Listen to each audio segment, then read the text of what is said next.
I'm able, as the former president of the Illinois AFL-CIO, to talk about the 8 years that Barack Obama was a state legislator. Before he came to the state Senate, he worked with the steel workers and those who were laid off from plants. And he said to me one day in the state capitol, "Margaret, I know how important the union card is." But I said, "How come?"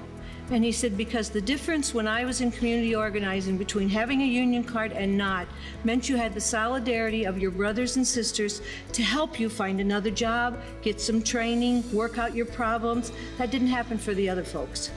Barack Obama cares about workers and their families in so many ways.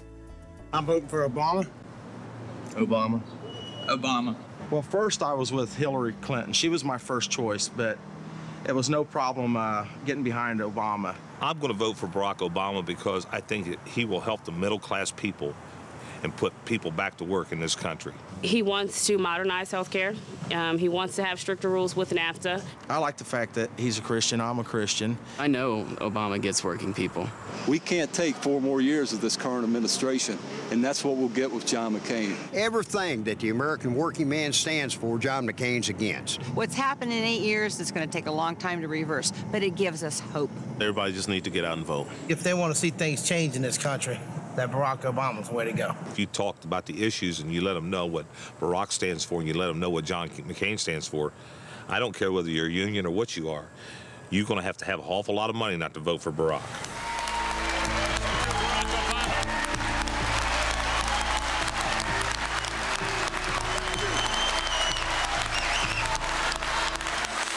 Imagine a president whose life story is like so many of your own. Who knows what it's like to go to college on student loans or to see a mother get sick and worry that maybe she can't pay the bills. Imagine an America where our politics is not based on fear, but is based on hope. I've spoken with union members and working Americans all across this country.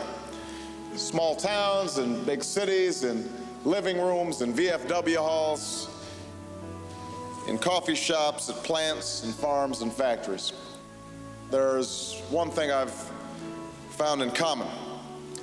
They all want to know that they're being given a fair shot in life, that wages they're making will be enough to raise a family, that they'll be able to afford health care if they or their loved ones get sick, that they'll be able to send their kids to college even if they're not rich, and that they'll be able to retire with dignity and respect and security after a lifetime of hard work. They're common hopes and modest dreams. But for a long time, they've been out of the reach of too many families here in America. I know something about this.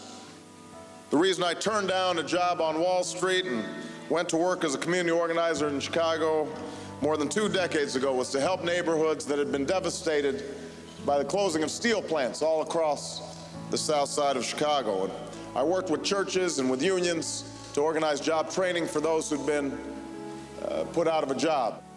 And it taught me the most valuable lesson in my life, that ordinary people can do extraordinary things when they're given a chance, and that change doesn't happen from the top down. Change happens from the bottom up because we mobilize the American people to bring about change.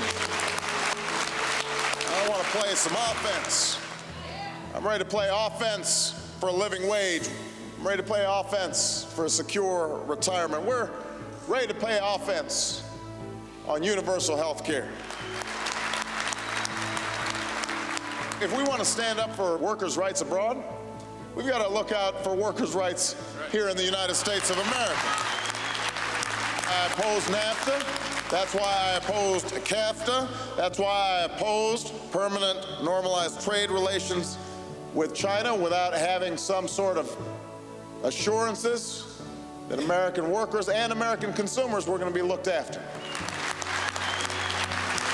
We need to strengthen our unions by letting them do what they do best, and that is organize our workers. If a majority of workers want a union, they should get a union, and that is why I intend to sign the Employee Free Choice Act when it lands on my desk. The American people have a choice in this election. We can keep playing the same old Washington game, or we can choose a different future. There's a moment in the life of every generation where that spirit of unity and hopefulness has to come through if we're to make our mark on history. This is our moment. This is our time.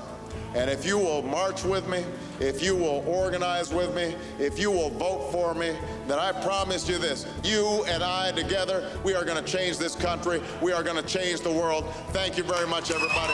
God bless you. Thank you.